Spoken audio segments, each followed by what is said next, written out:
Olá, família! Sejam bem-vindos, meus amados. Mais uma vez, estamos aqui para poder nos aprofundar na Palavra de Deus, para poder estudarmos a Palavra do Senhor e aquilo que o Senhor quer falar conosco. Nosso texto, nosso estudo, na verdade, tem sido baseado na revista da Convenção Batista Mineira, Práticas Bíblicas. Essa revistinha aqui tem sido baseado nela. Nossa lição de hoje, nosso estudo de hoje é o estudo 19. Nós temos como tema a Igreja, Povo em Peregrinação. Texto base, Atos capítulo 7, do verso 1 ao 16. Nós não vamos ler o texto inteiro agora no início, porque depois a gente vai lendo ponto por ponto para a gente poder ir conversando, discutindo um pouquinho. Não vamos fazer isso para a gente otimizar o tempo. Mas só voltando um pouquinho no nosso estudo 18, nós estudamos acerca do tema uma igreja solidária, Atos capítulo 6, uma igreja solidária, onde nós vimos ali uma igreja cheia de preconceitos. Quando você pega o texto de Atos capítulo 6, nós vimos ali uma igreja cheia de preconceitos, onde no verso 1, por exemplo, nós tivemos helenistas de um lado, que são pessoas que são cristãos de fala grega, e nós tínhamos os hebreus do outro, que eram fala aramaica. Havia ali uma briga, um confronto entre eles, porque as viúvas estavam sendo esquecidas. As viúvas daqueles que se converteram estavam sendo esquecidos, daqueles que estavam adentrando ao cristianismo estavam sendo esquecidos. Os apóstolos, eles já não estavam mais conseguindo dar conta. Havia muita murmuração entre os cristãos ali, havia muita reclamação. Então eles resolveram orar ao Senhor e buscar homens que nós conhecemos hoje como os diáconos, os presbíteros, homens que serviam a essas pessoas, que serviriam a essas pessoas, que serviriam as mesas, que ajudariam na distribuição diária de alimento para essas pessoas. E nesse texto a gente vai ver ali, dentro da escolha desses homens, nós vamos ver um homem que se destacou, Estevão. A lição de hoje vai tratar justamente de Estevão, mas para a gente entender esse contexto, a gente volta lá no capítulo 6 e a gente vê ali lá no versículo 5 do capítulo 6 que esse homem, ele se destacou. No verso 3 eles colocam assim: temos que escolher homens de boa reputação, cheios do Espírito Santo e de sabedoria. E no verso 5 eles escolhem, e dentre os homens que eles escolhem, interessante que o texto começa assim: elegeram Estevão, homem cheio de fé e do Espírito Santo. Elegeram também Filipe, Prócoro, Nicanor, Timão, Pármenas, Nicolau e Nicolau prosélito de Antioquia. Então Estevão, ele tem ali um certo destaque. E o Estevão é um cara que a gente vai olhar como modelo cristão. Um homem que deve ser modelo para a nossa vida, um homem que deve ser visto e estudado com um pouco mais de aprofundamento na sua Bíblia, na sua vida, naquilo que ele fez, de como ele agia na sua vida. E tanto é que esse homem que era exemplo, buscava ao Senhor, que era um homem dedicado ao Senhor, que era um homem de oração, um homem que buscava a palavra do Senhor. O verso 8 do capítulo 6 vai dizer que Estevão era cheio de graça e poder e fazia prodígios e grandes sinais entre o povo. Algo que era só os apóstolos, que era só os discípulos que faziam, que era só os apóstolos ali que estavam com Jesus que faziam, que se moviam, que em volta deles aconteciam esse momento de grande poder, de sinais, de prodígios, de maravilha. Chega agora um homem, Estevão, se converte e cheio do Espírito Santo. Deus começa a usar a vida dele. Quando nós, afinal de contas, somos cheios do Espírito Santo? Porque quando ele fala cheio do Espírito, é o próprio Deus que nos enche com esse Espírito. Efésios capítulo 1 vai nos ensinar que quando nós entregamos a nossa vida, quando nós confessamos Jesus como Senhor da nossa vida, entregamos a nossa vida e o nosso coração a Ele, o próprio Deus nos enche do Espírito Santo, passamos a ser cheios do Espírito Santo. É o que vai nos mover a agir no nosso dia a dia, a agir com as pessoas, como vamos agir com as pessoas que estão à nossa volta. O Espírito Santo é que vai transformando, restaurando o meu coração, a minha mente, a minha vida. É o Espírito Santo que vai movendo tudo aquilo que precisa. É o Espírito Santo, o selo do Espírito Santo em nós, que vai demonstrar que nós somos verdadeiramente servos do Senhor, pelas nossas ações, pelas nossas atitudes, pela nossa fala, e que vai nos levar a ser cheios de fé, como Estevão era, cheios de fé. E cheios de fé é aquele que é capaz de crer, mesmo em meio à adversidade. Aquele que é capaz de crer mesmo passando por uma situação muito difícil, como nós vamos ver agora na nossa lição de hoje, nosso estudo de hoje, como nós vamos ver em Atos capítulo 7, onde Estevão, por causa disso, ele começa a pregar, a anunciar a palavra de Deus, ele começa a não só servir as mesas, não só ajudar as pessoas, não só servir as viúvas, mas ele começa a pregar a palavra de Deus. E isso começa a incomodar as pessoas. Isso começa, o poder de Deus começa a se manifestar na vida dele, através da vida dele, e isso começa a incomodar as pessoas. Tanto é que no final do capítulo 6, nós vamos ver que prenderam Estevão, levaram Estevão ao Sinédrio. E ali no Sinédrio, o texto vai terminar dizendo que a face de Estevão, eles olharam para o rosto dele e viram o rosto dele como se fosse um rosto de anjo. Algo extraordinário, algo espetacular, em que eles viram ali e se assustaram com aquilo, porque provavelmente não tinham visto aquilo em momento nenhum. Mas Estevão, interessante é que nesse capítulo 7, Estevão ele prega um longo sermão, um sermão maravilhoso. E nesse sermão ele tem o cuidado, ele vem fazendo um resumo da história, não só para poder lembrar aqueles que estão ouvindo ele, porque lembrando, quem está ali julgando Estevão, ouvindo Estevão, são pessoas que conhecem a palavra, conhecem principalmente o Antigo Testamento, a lei, toda a história do povo de Deus.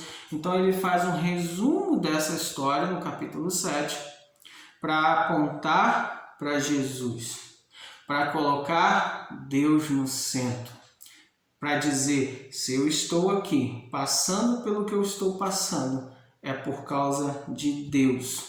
Ele não só apontou para Jesus, mas ele anunciou todas as grandezas dos feitos de Deus, sua operação maravilhosa na história e na vida daqueles que se dispuseram, daqueles que se colocaram na mão de Deus e se dispuseram a servir.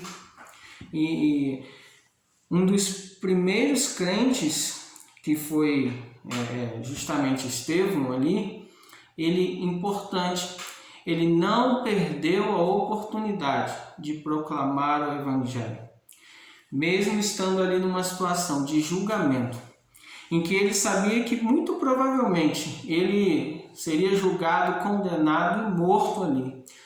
E talvez se ele negasse tudo ali, ele simplesmente sairia dali.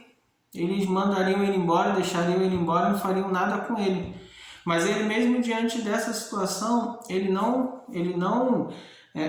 como dizem, ele não dá para trás. Ele mantém firme e ele anuncia a palavra. Ele aproveita aquela oportunidade em que as pessoas estão ali ouvindo para ver o que ele vai dizer, aproveita a oportunidade para anunciar a palavra e principalmente para glorificar o nome de Deus, para render graças a Deus.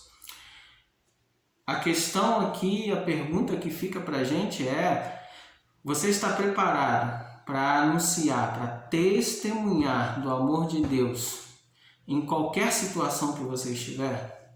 Você está preparado para isso? Você, se colocado numa situação extrema, como Estevão estava ali, você está preparado para isso? E a lição de hoje, essa lição de hoje, ela vai ter como primeiro momento, o primeiro momento, ele vai dizer, tem um título assim: o peregrino e sua missão. O texto de capítulo 7 de Atos começa assim: então lhe perguntou o sumo sacerdote: porventura é isto assim? É o que estão dizendo? Você está indo contra a lei de Moisés? Você está pregando a destruição do templo? Você está pregando para que as pessoas larguem de mão a lei de Moisés? É isso? Ele vai dizer, Estevão respondeu no verso 2: varãos, irmãos e pais, ouvi. O Deus da glória apareceu a Abraão, nosso pai, quando estava na Mesopotâmia, antes de habitar em Harã. Ele disse: sai da tua terra, da tua parentela, e vem para a terra que eu te mostrarei.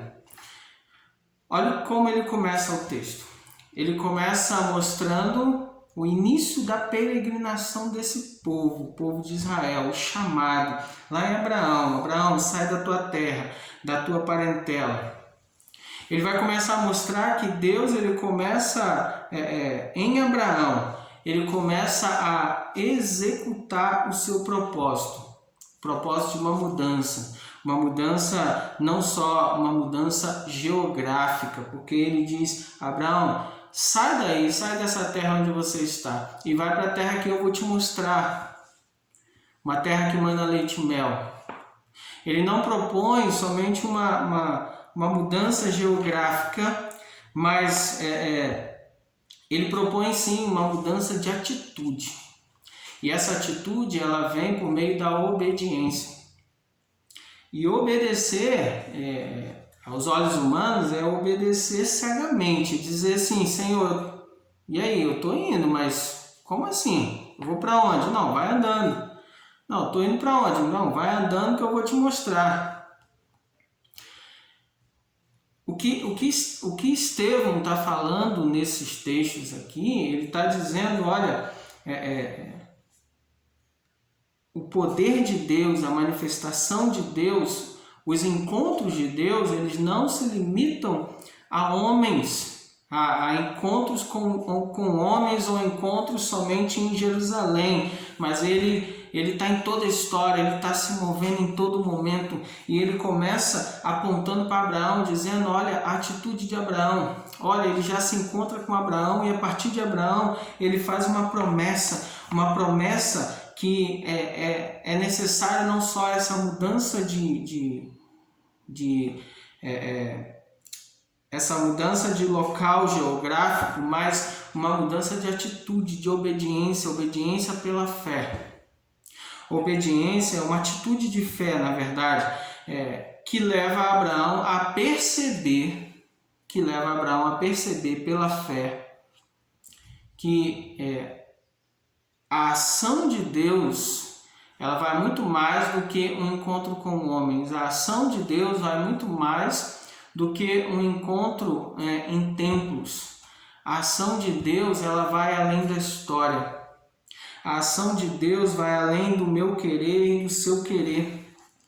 A ação de Deus, ela entra com uma ação poderosa e com uma promessa daquilo que ele vai fazer na minha e na sua vida. Olha o versículo 4 do capítulo 7 de Atos. Então saiu da terra dos caldeus e foi habitar em Harã, e dali, com a morte de seu pai, Deus o trouxe para esta terra em que vós agora habitais. Olha o que diz o texto. Abraão foi levado à percepção pela fé do futuro reservado para si e para seus filhos. Então Estevão vai demonstrar que, embora pudesse parecer que a estrutura religiosa vigente fosse mais importante ou tivesse que ter a sua manutenção, ele vai dizer que as promessas divinas, na verdade, são mais importantes. A fidelidade nossa ao Senhor é mais importante. Porque Abraão, quando ele toma essa atitude, ele toma uma atitude de fé, crendo que Deus está fazendo isso como promessa para que os filhos, os netos, os bisnetos e toda a geração dele, toda a geração de Abraão lá na frente vá colher os frutos dessa promessa. Quando nós olhamos para o texto de Hebreus capítulo 11, nós vamos ver ali os homens, a galeria dos homens da fé.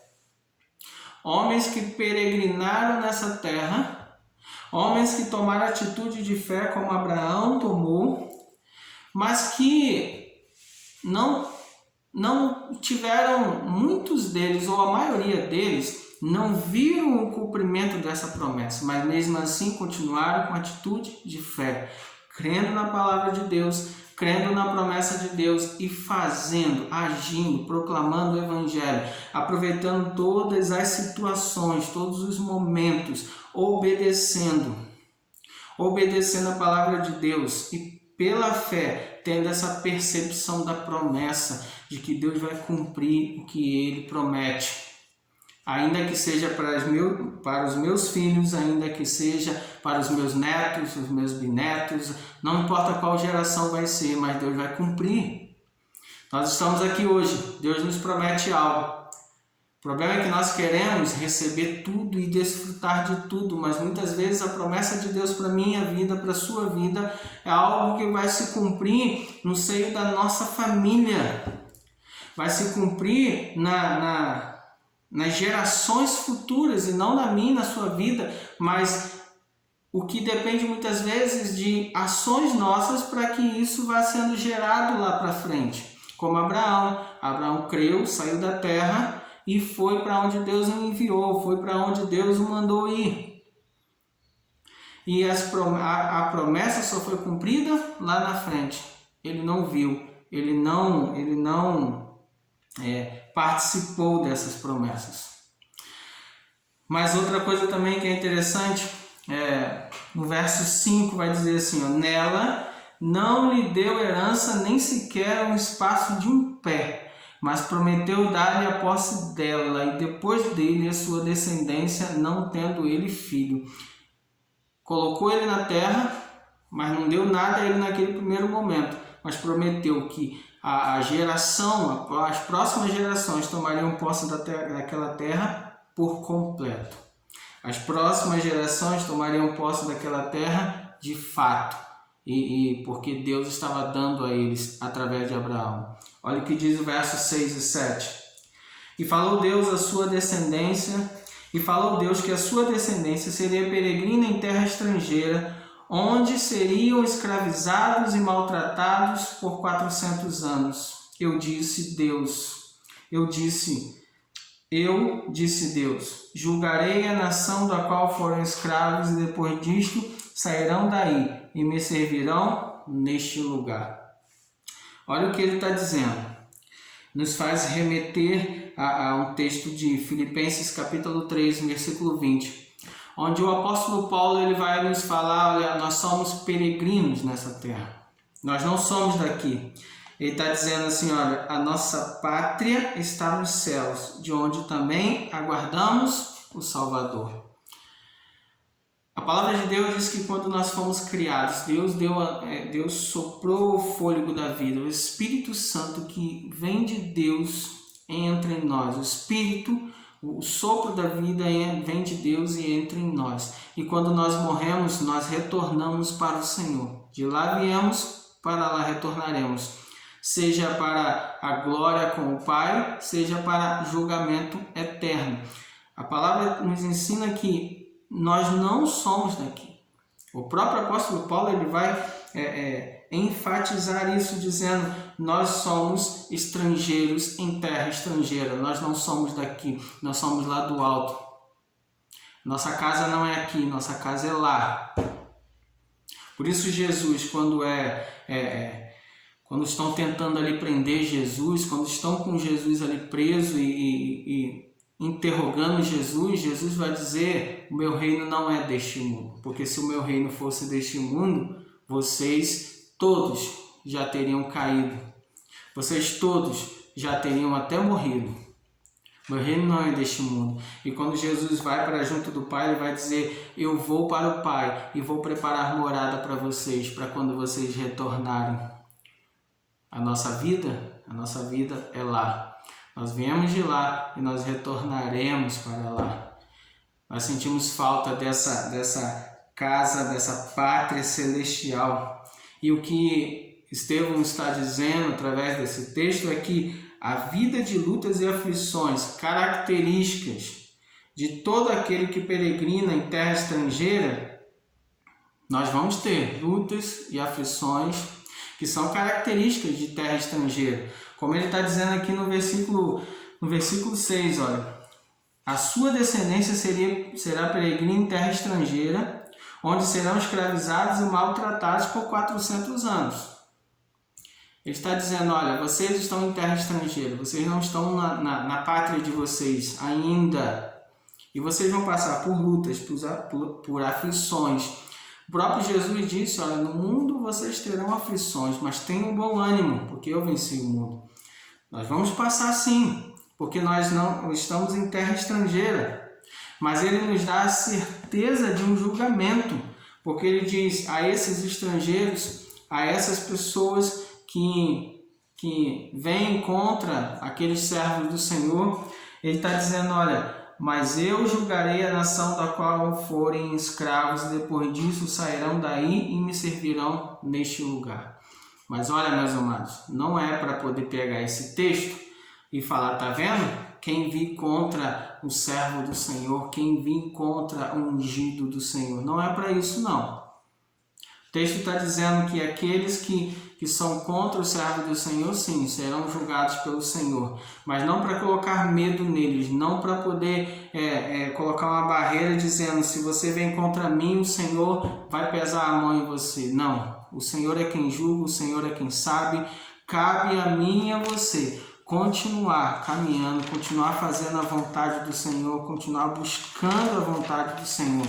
Nós somos, sim, estrangeiros em terra estrangeiras, peregrino, caminhando pela fé. Olha o que diz em Hebreus capítulo 11, verso 13 a 16.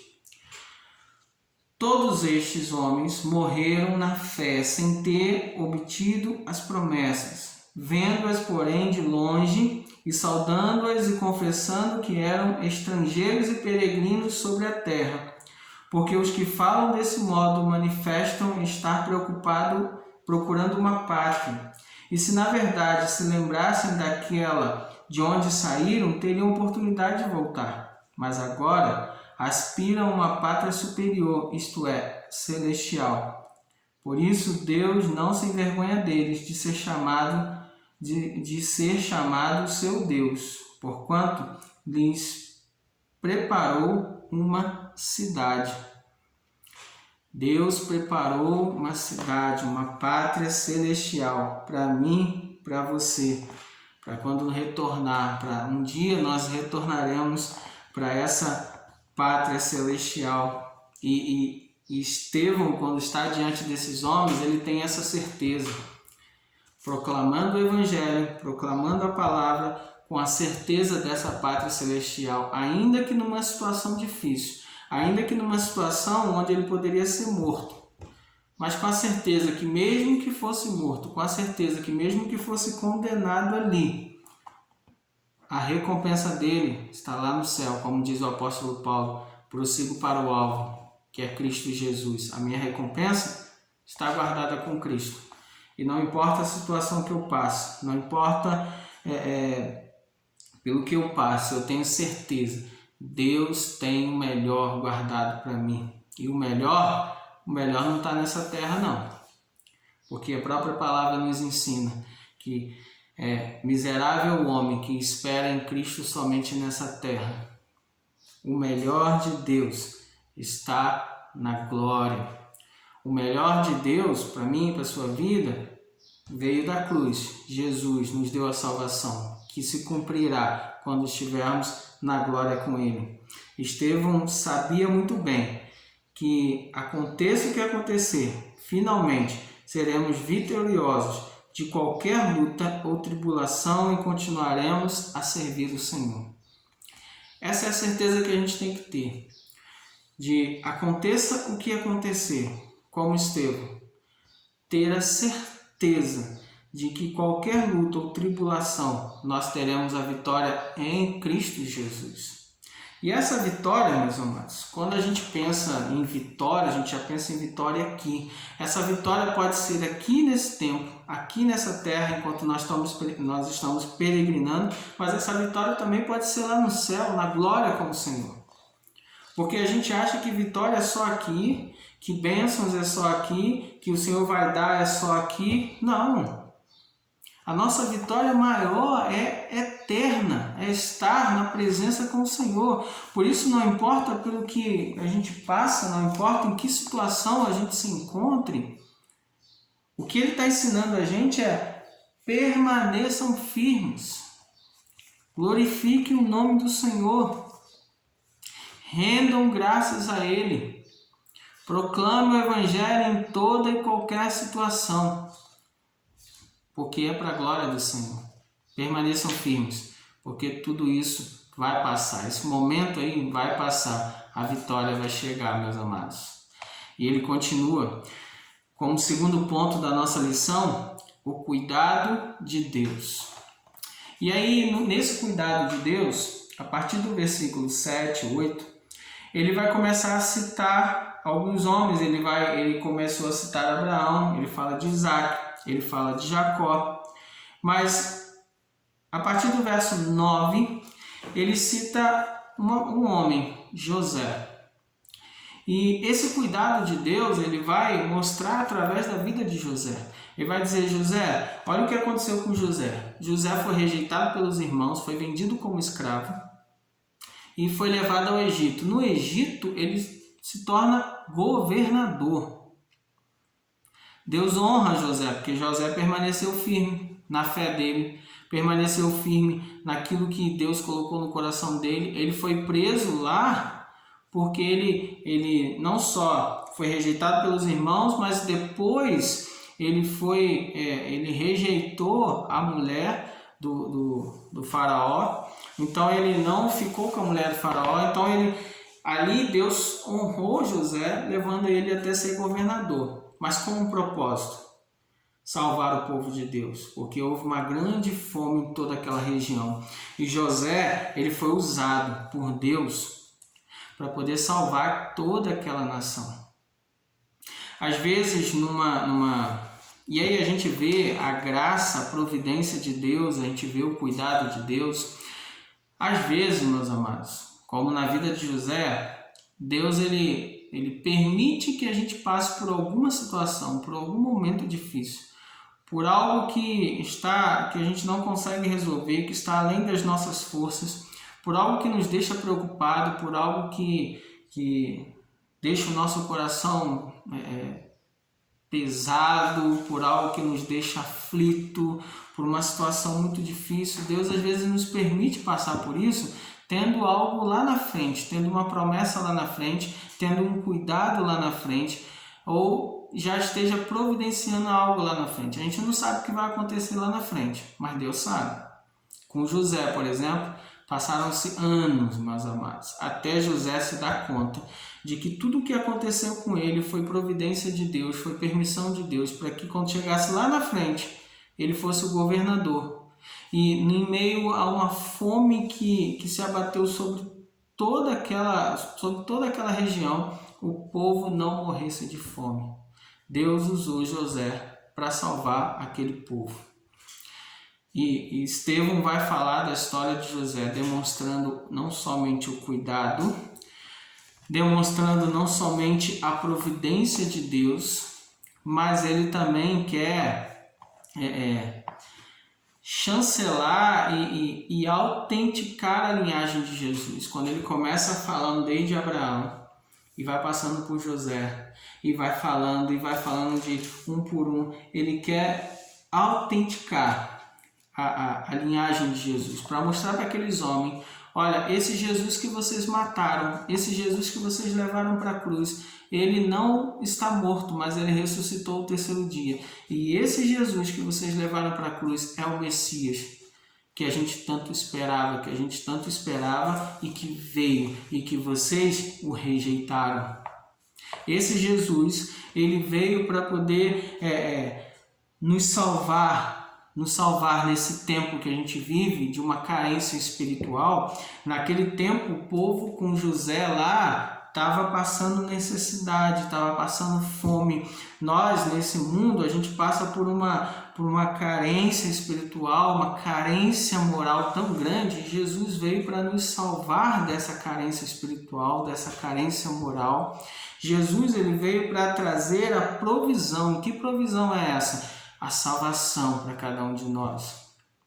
Ele vai fazer essa comparação de José. Deus usou José, Deus fez através da vida de José para salvar aquele povo, para levar a provisão àquele povo. Assim mesmo, Deus enviou seu Filho a este mundo para me salvar, para te salvar, para nos trazer, para nos libertar dessa carência espiritual, nos libertar dessa carência moral.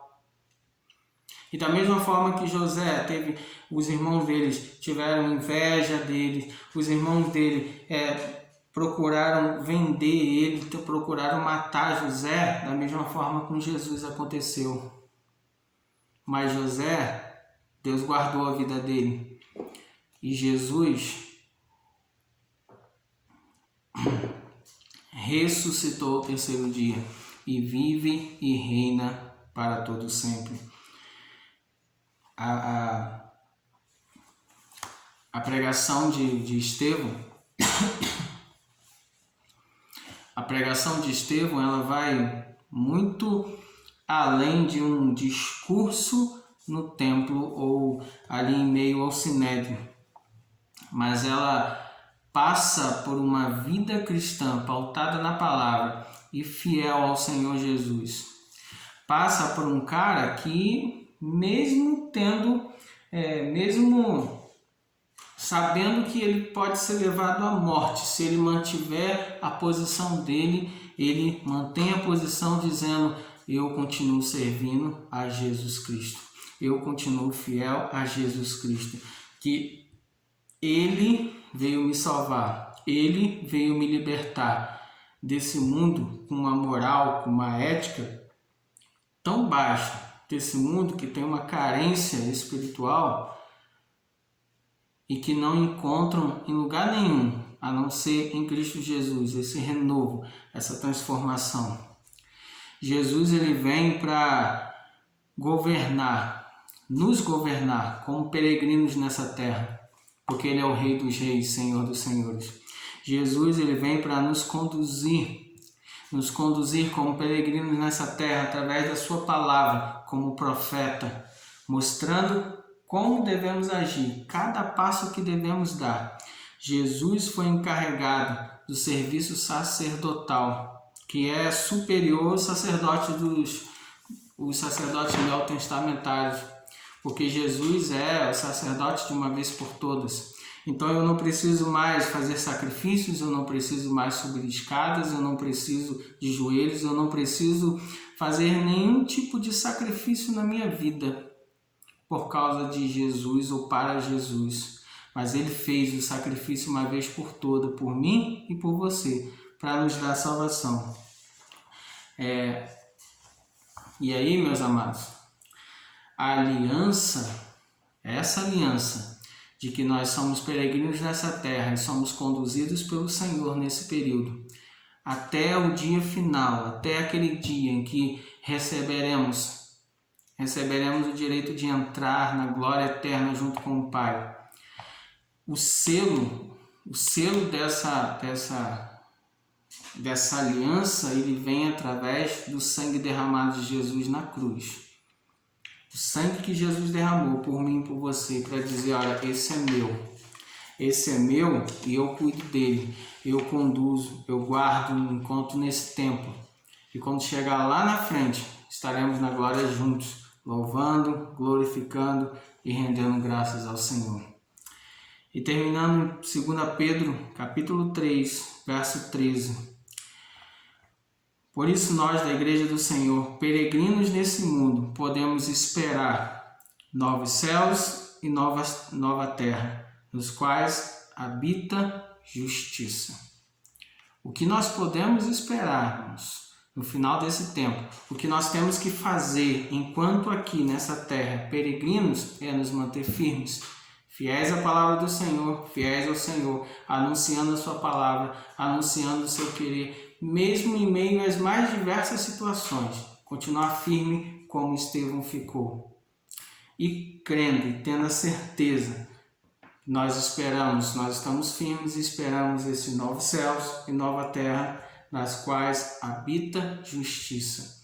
E não haverá mais choro, não haverá mais ranger de dente, não haverá mais injustiça, mas haverá somente a glória do Senhor Jesus.